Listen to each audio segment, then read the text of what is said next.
পরিষ্কার করার জন্য বাংলাদেশের একটা গোষ্ঠীকে তথা যারা এদেশের উন্নয়ন উৎপাদনে শতকরা 85% কাজ করে থাকে তাদেরকে বাদ দেওয়ার একটা চক্রান্ত শুরু করছে। আমরা জানি দীর্ঘদিন যাবৎ তাদের সুনামের সাথে দায়িত্ব পালন করছে। তাদের দায়িত্বের প্রতি সন্তুষ্ট হয়ে এদেশের বিভিন্ন রাষ্ট্রপ্রধান বিভিন্ন সময়ে রাষ্ট্রীয়ভাবে যে স্বীকৃতি দিয়েছে, আজকে 2025 সালে এসে কিছু অমেধাবী অটো পাস কুয়েটিয়ানরা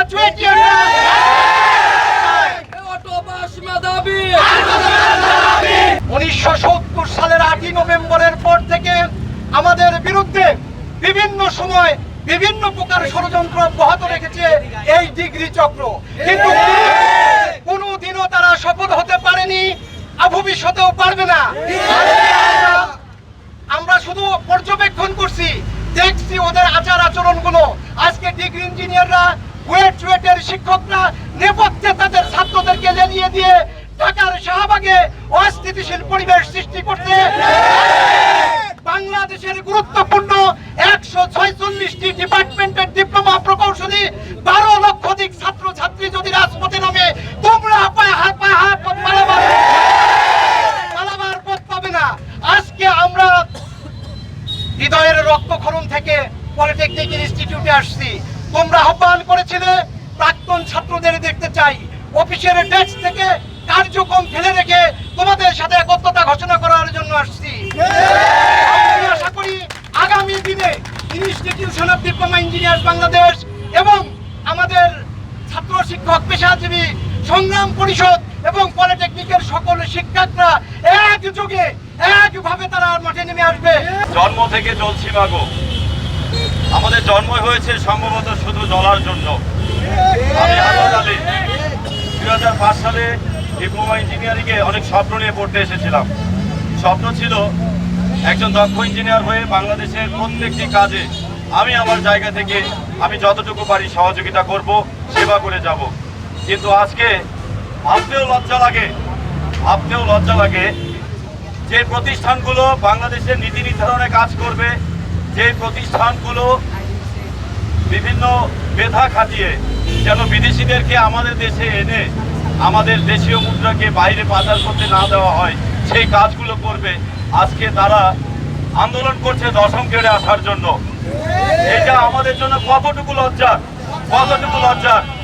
যেখানে আমাদের পলিটেকনিকের শিক্ষার্থীরা রোবট আবিষ্কার করে, আমাদের পলিটেকনিকের শিক্ষার্থীরা প্লেন নিয়ে গবেষণা করে, আমাদের বুয়েটের শিক্ষার্থীরা তারা টেসলা আবিষ্কার করে, অর্থাৎ তারা 3 চাকার অটো আবিষ্কার করে।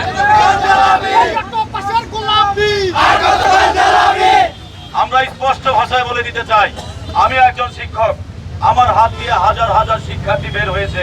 তারা প্রকৌশল ক্ষেত্রে ডিপ্লোমা ইঞ্জিনিয়ার হয়ে তারা বিভিন্ন জায়গায় কাজ করছে। আমি যতক্ষণ না পর্যন্ত এই সমস্যার সমাধান হচ্ছে, আমি হাসান আলী, আমি আমার ছাত্রদের সাথে রাজপথে আছি। কত বড় বসুন্ধরা টিস্যু, অশুদ্ধতার বিরুদ্ধে এক বিন্দুও ছাড় নয়। আমাদের ডিপ্লোমাদের জন্য ভবিষ্যতের হুমকি আপনারা কি একবার চিন্তা করেছেন? ডিপ্লোমা থেকে আমাদের কারিগরি শিক্ষা থেকে শিক্ষার্থীরা মুখ ফিরিয়ে নিচ্ছে, কারণ তারা বুঝতে পেরেছে বা বুঝতে পারছে এখানে গভীর ষড়যন্ত্র চলছে।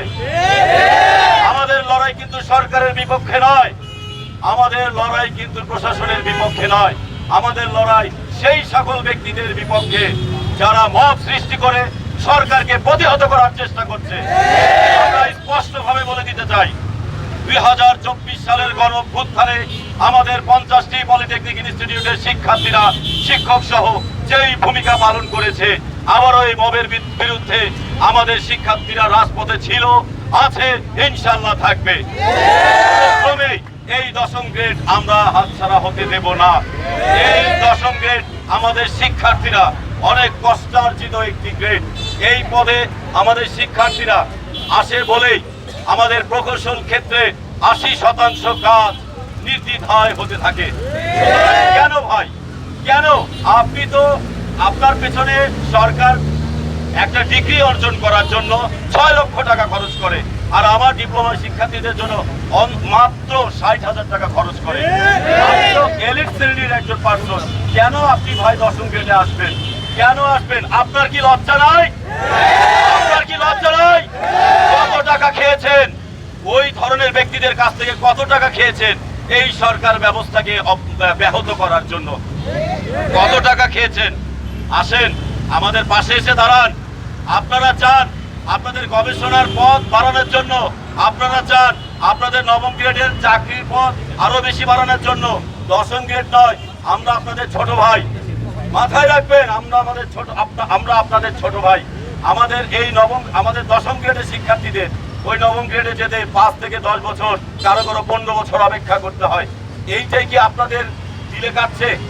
এইটাই কি আপনাদের অন্তরে ব্যথা দিচ্ছে? জ্বালা, তাদের অনেক জ্বালা।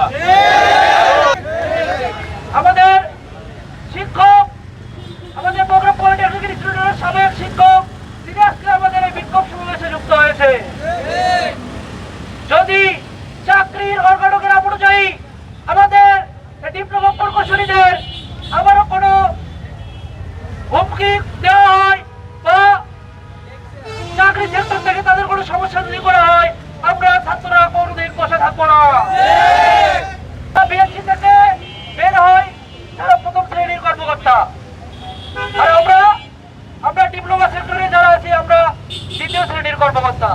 প্রথম শ্রেণীর কর্মকর্তা তাদের বেতন গ্রেড নবম থেকে নিচের দিকে হয়ে থাকে, অর্থাৎ প্রথম থেকে নবম গ্রেড তারা প্রথম শ্রেণীর কর্মকর্তা। আর আমরা ডিপ্লোমা সেক্টর, আমাদের দশম গ্রেড থেকে উপরের দিকের বেতন গ্রেড আমাদের। আমরা জানি চাকরির অর্গানকের অনুযায়ী আমরা দ্বিতীয় শ্রেণীর কর্মকর্তা হিসেবে আমরা এই দশম গ্রেড পেয়েছি। এই দশম গ্রেড আমাদের জন্য কোনো কোটা নয়, এটা আমাদের অধিকার, এটা আমাদের